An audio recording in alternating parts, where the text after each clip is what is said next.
Shark Tales, woo, Woo. with Andy. Which I guess apparently I'm damn near the oldest driver out of 61 cars again tonight. Troy Henning thinks I'm the oldest driver here, but we've narrowed it down to possibly Billy Wallace and Brian Boswell. Yeah. We think. Your podium, I think I'm top 5. 40, yeah. Dang. When did that happen?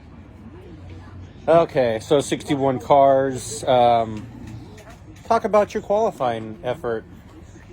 I have great friends in low places. So High places. I was up high in the I Grand guess Stand.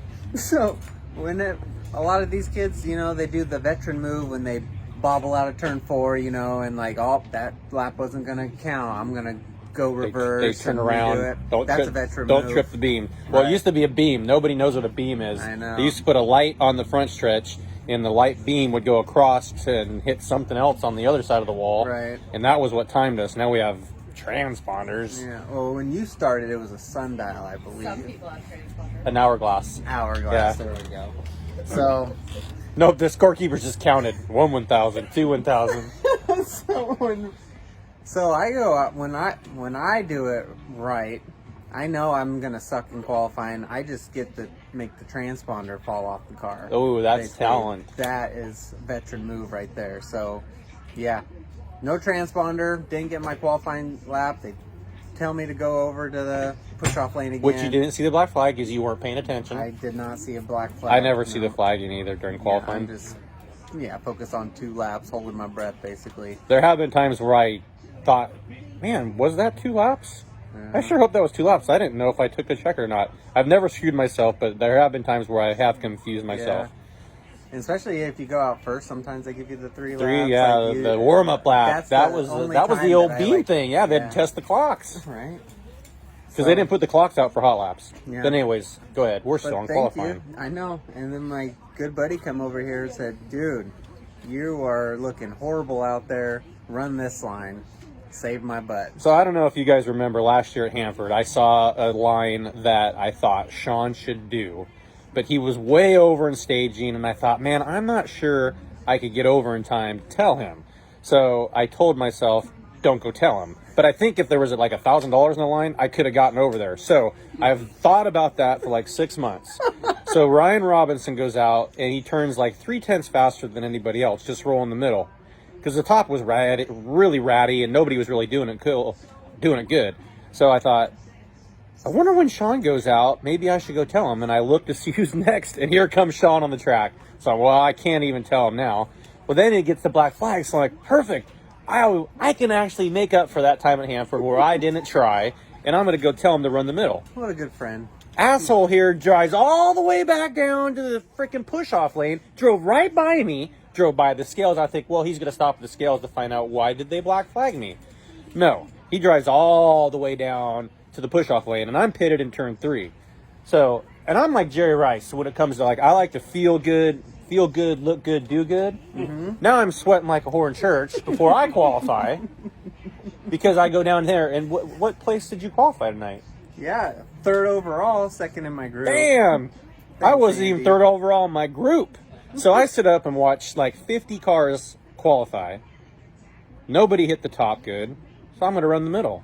Well, none of my crew was watching, so they thought I was just going to be typical idiot Andy Forsberg and run the top, and I didn't tell them I was going to run the middle, so I go out with a car that was not set up to run the middle, and I run 5th quick out of my group of 6, basically. Well, it was 10, but anyways. So I sucked it up in qualifying. Meanwhile, Mr. Hollywood here is 3rd quick overall out of 61 cars. So congratulations. Thank you, Andy. I owe it all to you, buddy. You know, you do kind of, because I don't think you would have been 3rd overall. I wouldn't. I definitely wouldn't have. Like, I was horrible those original laps. Yeah. Well, it wasn't just you. That was hard. I mean, nobody was really doing any good. It was kind of a miracle lap if somebody timed in good up top. But anyways, I sucked in the heat. Started 5th, finished 5th. I'm in the B. How about you? I started on the pole. Bottom was a little greasy you weren't going to get the jump. Yeah. So I actually thought you did a good job. I was so proud too. of you. Like I was. I actually you did as good as watching, you could do. Yeah, I was watching on flow the first start, and Dominic did not get He got the start. eaten up. This is not gonna look good. So didn't get it. Finished 2nd. So didn't make the redraw. So you started where did you start last night in the B? 11th. I started 9th. I told my crew 7th, and I ended up starting 9th. So yeah, we had a horrible communication night tonight. I'm pretty sure they were mad at me, like, why is he starting 9th? He should be in 7th, because I told him I was starting 7th. And I didn't really know who I was starting behind, so everybody kind of lined up, and next thing I knew, I was at 9th. So I was questioning myself if I was supposed to be fighting for 7th before the race even started. Started 9th. Old age, man. Yeah, I mean, I guess you should pay attention once in a while at the driver. Well, we had an epic drivers meeting tonight, you guys. Yeah, I didn't even get yelled at a driver. It was like usually you get yelled at by a driver, like go pack the track better or something like that. But I did. this time, I did give a speech a couple weeks ago, Placerville packing track. Yeah, but this time we were getting back and forth with the officials trying to figure out this start issue, and it didn't help. Like, no, I think the starts were worse. Yeah. So we got a box. Got to start in the box, and when you can start in the box, and who's supposed to be in the box, and maybe there should be 3 wide in the box. I don't know, but I don't know. All of a sudden starts. I don't know if anybody's ever gone to those. Like, if you go to a go-kart track like Scandia, and they have those governors on, where like on your last lap, they turn those governors on, and they kill the go-kart motor. Yep.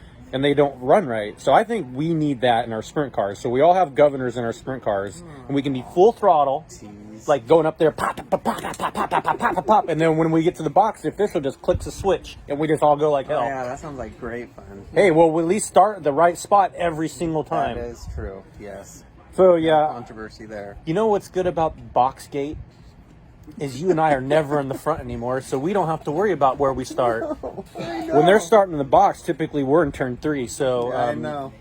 I don't care about the box. Behind. It's all these new young drivers, they can't comprehend what you do at the chalk line. Don't screw around. Get to the chalk line. The lead car is the pole car. The pole car sets the pace. When the pole car goes, you go. It's very simple. Pretty simple. I've only been called for 1 jump start my entire career. And that's because I jumped it on purpose because I was trying to cheat the grease. And they called me for it. Yeah, I mean, I knew I was going to either get away with the jump because I'm Andy Forsberg and I get all the favoritism, just ask anybody, or I was going to get called. And Ed called me back. It's been a few years ago at Chico. But, or, no, Placerville, excuse me. Yep. Anyways, I thought I did okay in the B. I made some moves, not faking moves, like Bobby Gerald would say. I got to 3rd.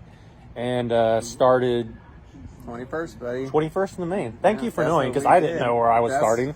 I did the same thing the night before, so like. Okay, so you knew 3rd place starts 21st. Yeah. Okay. Where'd you start? Started the main 13th tonight. Ooh. So it wasn't as far up as you. You didn't need binoculars to see the pole car in the box. I know. Okay. Yeah. But we were still pretty far from the box. Were you happy with your first few laps? How'd that go?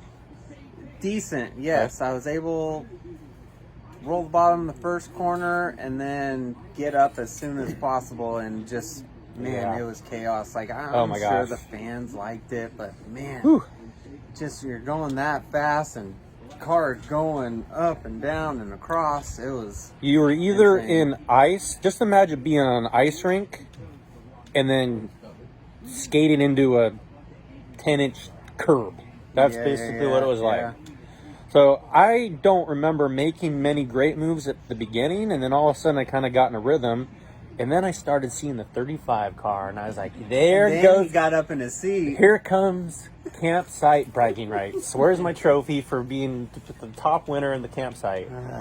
I ate him up, man. Dude, you did. You passed me. Yeah. Passed me. How did I pass you? Rolled the bottom. Slow rolled the bottom. Like, I don't think anybody was passing anybody on the bottom. I didn't. You must have really screwed up because I wasn't that good on the bottom. Well, you made it work. And all it must have been a restart or something. Yes. Okay.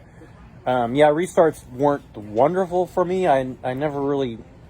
I don't know. I guess I wasn't I was on the bottom every restart, and it bit me every single time. Do you remember a cartoon called Captain Chaos? Of course. Okay, that was what those restarts were like. And I don't know, I don't think I liked that cartoon.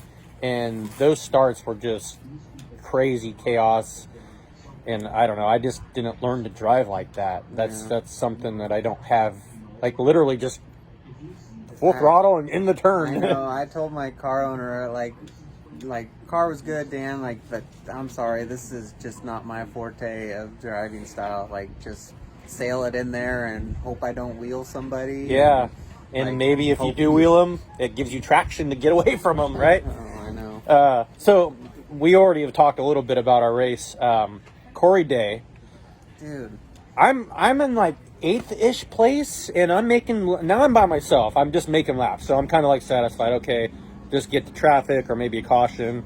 And all of a sudden, the 41 car drives by me. Now, he was up front, and I knew that. I knew he got a flat tire. They told him to get off the track, go change your tire. And I didn't really know if he did or didn't, but I know he wasn't in front of me. He passed me, and I thought I was getting lapped. So I'm like, oh, shit, here. So it already happened to me because I was one spot behind this guy. Corey Day comes flying by me like I was sitting still on the track. And I'm like, I just got lapped. I can't believe I'm pretty sure I was in the top 10. I'm like, he already lapped top 10. This is insane. So then I'm cruising around and I'm like, well, I'm just gonna hold my line, but try not to get in anybody's way. And then he passes Andy, and all of a sudden I said, you know what? Andy's gonna like settle down a little bit. You know, I think I'm gonna be able to get a spot here. This pisses me off because a long time ago I was racing USAC, a pavement USAC race, and the flagman waved the move over flag. So I'm like, I'm always trying to be real polite when it comes to getting lapped, because I remember watching my dad race and the lap cars being idiots. Andy, you got character. So I'm like, okay, the leader must be coming, and the guy was racing for position past me, and oh man, I was pissed off because I wasn't moving over for guy for position. I'm moving over for the leader. Right. So Corey Day passes me, and it doesn't register that he passed me for position. He's not in the lead. So I'm not going to say I eased up, but I definitely calmed down because I was expecting second, third, and fourth to come by. No, guess who comes by? Asshole here passes me for position. Yeah. Well, I'm being polite and trying to let the leaders by. Yeah, so then I figure out, I'm like, oh, 41 is not the leader anymore. He's not up front. So now I'm back on the hammer, which probably made my laps worse. Maybe. But anyways, man, we're pushing time. But we had a restart with just a few to go. Yeah. And I thought, well, everybody's just going to the top. I'll just see if I can make the bottom work one lap. And it did. And I was in like 6th, 7th, 8th-ish place going into turn 3. And I was kind of committed to slow rolling the bottom in 3 and 4 too, because I didn't want to slide into this guy and have us maybe fight or oil wrestle afterwards. Because we did talk. I thought to myself, we did talk about never running into each other yesterday. So, that would like jinx it. But I went into turn 3 and 4, and I don't know if I went too slow for the guy behind me, but the guy behind me felt we should be going faster, and he drove right through me and over me. And somehow I did a 360 and kept going flat left front, and I finished the race in 11th. And I don't know, was there anybody even running behind me at that point? But I felt like at least I've finished the damn race. But Twinkle Toes here got 8th. Got 8th. Then we weren't able to repeat the 7-Eleven team, but we were. Because we got 7-Eleven last night. That would have been really bad, actually. 7-Eleven. 7-Eleven now, 8-11. So that means you got the trophy for the weekend, though. I did? For the campsite, yeah. You got a 7th. Oh, that's right. 11th. I got an 8th. That average is better. So better. what you got like a 9.2 and I got a 9.1? Is that how that works out? Oh, fantastic. Woo! So anyways, the crowd was great. I haven't seen a crowd like that at Silver Dollar in quite a while. Yeah. For a Saturday night show. For the Tartar Memorial, you get the enthusiastic crowd for sure. So. You know what's funny about the Tartar Memorial? Have you ever noticed the raffle, the helmet raffle always goes to somebody they know? Interesting. That's weird. Yeah. Russell Moore got it this year. And Russell wasn't even in town. How does that happen? Did he like Zoom his tickets in, or how does that work? Venmo. Yeah. Venmo. All right. Well, moderately okay Tartar Brownell weekend. Yeah.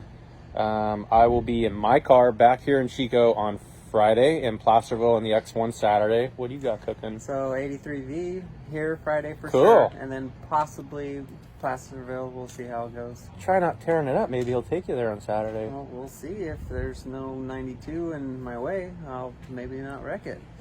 Next week, I'm wearing you out in the last lap. I'm not slow rolling the bottom next week, okay? All right. I'm coming. Good to know. Good to know. Lowell, calm the cushion down for us old farts, too, man. Woo, that was ratty. Yeah, the last 2 nights, man, they were gobbling me up. There was a couple times I went through 1 and 2, and I thought I heard my steering gear break. I don't know if I was just hearing things, but it was like, I wonder if that happened to a couple guys. I got straight, and I was like kind of doing this with the steering wheel just to check to make sure it was still working. Yeah. It was crazy. I don't know what it looks like from the TV, but from the cockpit, it was ragged. Yeah, rough stuff. All right. Rough but fun. So, that's it. That's it. I don't know when we're going to do a Sean and Shark show again. I know. When's our next camping trip? I'm actually going camping in a couple weeks without you. Well, you can't do a Shark Tales with Andy with no racing. What are we going to talk about? Yeah, that's what would really we talk sad. about if we didn't race? Like, I'm already boring as it is, so if I just did it by myself, like, that would be a horrible video. Where are you going? Hanford into... Oh, but you're going racing. Yeah. Oh, okay. No, yeah, yeah. so I'm a big baby, so I'm just going to do the Hanford to Placerville. They're going to go race. Yeah, so maybe, shoot, is it going to be like the Vermille or Maybe. Gold Cup? Holy smokes. Shoot. All right, well, that's 16 minutes. Hope we don't bore you to death. I don't know. I know. Oh, you talk to the most, so... Okay, I hope I didn't bore you to death. Mr. Polite here. Probably everybody loves him. Let me tell you something about Sean Becker. Everybody likes Sean Becker. They think he's so good. So sweet. You know those... Don't talk about the parking lots. You brought it up. Don't talk you know about those them. parking lots that you cannot get in and you're like, you have to be in a smart car or ride a bicycle? I knew you were going to... This jerk is the one who designs those. Those tiny little... Don't even think about taking a truck in a parking lot this guy designed. I'm sorry, guys. Why do you do that? Why There's don't you make nothing a we spot can big do. enough? It's like they tell you can build this size building on here, but you need like 50 stalls on a 2-acre lot. It's like impossible. Have you ever tried parking a truck in one of your parking lots? No. That's impossible. So from now on, he's not as nice as you think he is. He's a jerk that designs tiny little parking lots. Sorry, guys. All right, before we bring any other dirty laundry up, say goodnight. Night-night. Good night.